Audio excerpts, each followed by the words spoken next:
Bharat Afghanistan series का दूसरा match Indore के होलकर स्टेडियम में खेला जाएगा। होलकर स्टेडियम वो स्टेडियम जिस स्टेडियम पर भारत लगभग अजेय रहा है। कोई भी मुकाबला यहाँ भारत हारता नहीं। लेकिन जिस तरीके से ये सीरीज़ चल रही है, सीरीज़ में सबसे बड़ा सवाल खड़ा हो रहा है ड्यू फैक्टर को लेकर। ड्यू फैक्टर मोहाली में देखने को मिला, कड़ाके की सर्दी थी, खिलाड़ियों को निश्चित रूप से खेलना था, लेकिन कहीं ना कहीं असुविधा खिलाड़ियों को भी होती है। लेकिन इंदौर की तस्वीर थोड़ी सी अलग है।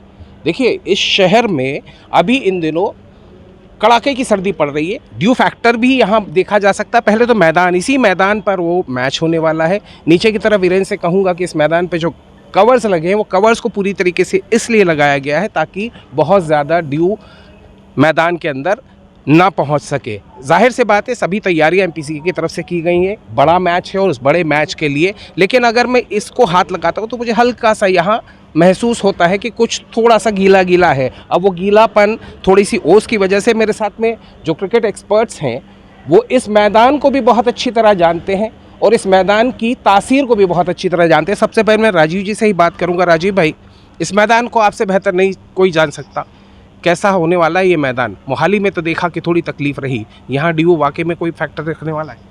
ड्यू तो इस मौसम में डेफिनेटली एक फैक्टर रहता है और निश्चित तौर पे ओस गिरेगी, लेकिन उसको रोकने के लिए छिड़काव किया जाएगा, केमिकल का रोपिंग किया जाएगा और ये प्रयास किया जाएगा कि जो ओस है उसको रोका जाए। लेकिन वो कितना रोक पाएंगे, क्योंकि ड्यू अगर बहुत ज़्यादा होती है तो उसको केमिकल भी नहीं रोक पाता है। तो प्रयास ये रहेगा कि उसको रोका जाए, लेकिन ड्यू फैक्टर निश्चित तौर पे इस मैच में थोड़ा बहुत अपना प्रभाव डालेगा। Would it be the same as Mohali या मोहाली से थोड़ा plus minus? Definitely less than Mohali, because Mohali ज़्यादा ठंडा था, मोहाली में ज़्यादा ड्यू रहेगा। मोहाली से थोड़ा कम रहना चाहिए ड्यू यहाँ पे।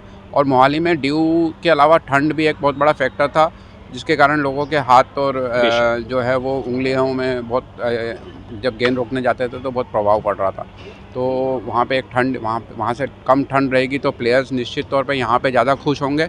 और ड्यू फैक्टर की जहाँ तक बात है, वो अभी पूरे हम आईपीएल तक उसकी चर्चा करते रहेंगे, क्योंकि ड्यू फैक्टर तो हमेशा रहेगा, डेफिनेटली बना रहेगा। ये ठंड वाली बात पे मैं आपके पास आऊँगा, लेकिन सबसे ज़्यादा पैनी नज़र रखते हैं विकेट के ऊपर हमारे महावीर जी। महावीर भाई, किस तरह का विकेट देख रहे हैं इस बार? हाई स्कोरिंग है, नहीं है?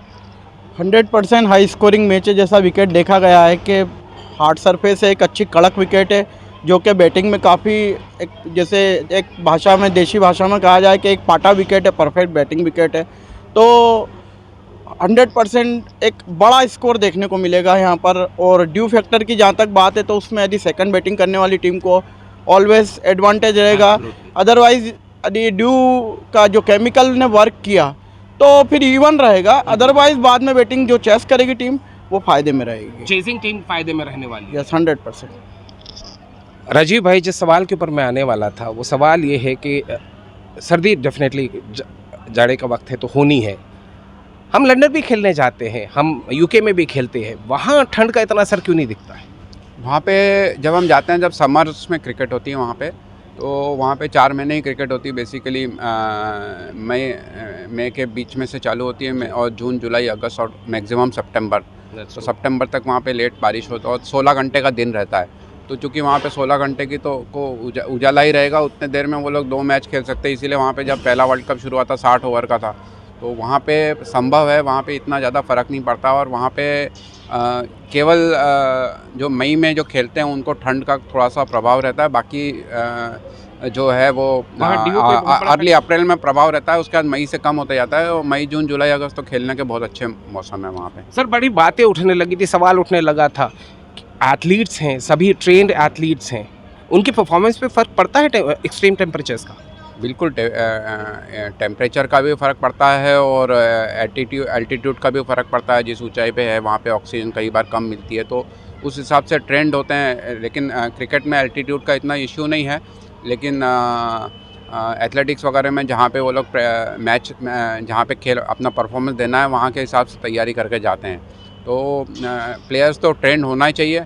और लेकिन ये भी बात है कि ह्यूमन बींग्स हैं, तो कई बार उनके ऊपर वेदर जो है वो प्रभाव छोड़ता है। नेचर से जीतना बहुत मुश्किल रहता है, आप जानते हैं, तो प्रभाव तो पड़ता है, डेफिनेटली प्रभाव पड़ता है। महावीर भाई, जैम पैक्ड स्टेडियम देख रहे हैं, हमेशा देखा भीड़ तो लगी होती है।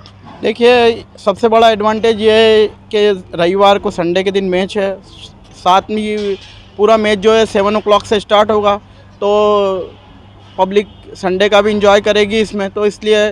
और T20 तो always jam pack in India. Always jam packed रहता है और हर जगह। प्रेडिक्शन? प्रेडिक्शन देखिए, there is no prediction in T20 game, कोई प्रेडिक्ट, एक gut feeling sir. Always India. Always India. This time a high scoring match and India is winning. One last question sir. इस जाड़े का जो असर की हम बात कर रहे थे, सवाल ये भी उठने लगते हैं कि वेन्यू को ना चेंज कर देते हैं। नहीं, वेन्यू चेंज करने से, क्योंकि वेदर को प्रेडिक्ट करना आजकल जो जिस हिसाब से चल रहा है, तो वेन्यू तो BCCI बाय रोटेशन फिक्स करती है। तो लगभग जब तक कि बहुत ज़्यादा ऐसा वो नहीं हो, क्योंकि वेदर तो आजकल पल में चेंज होते रहता है। 2-3 दिन पहले भी वेदर प्रेडिक्शन बदल जाते हैं, तो वैसे करके प्लान करके नहीं होता। और प्लेयर्स का मानना है कि we can control only the controllable, तो this is not in our hands. तो क्या कर सकते हैं, वेदर कभी अच्छा भी हो सकता है, ख़राब भी हो सकता है।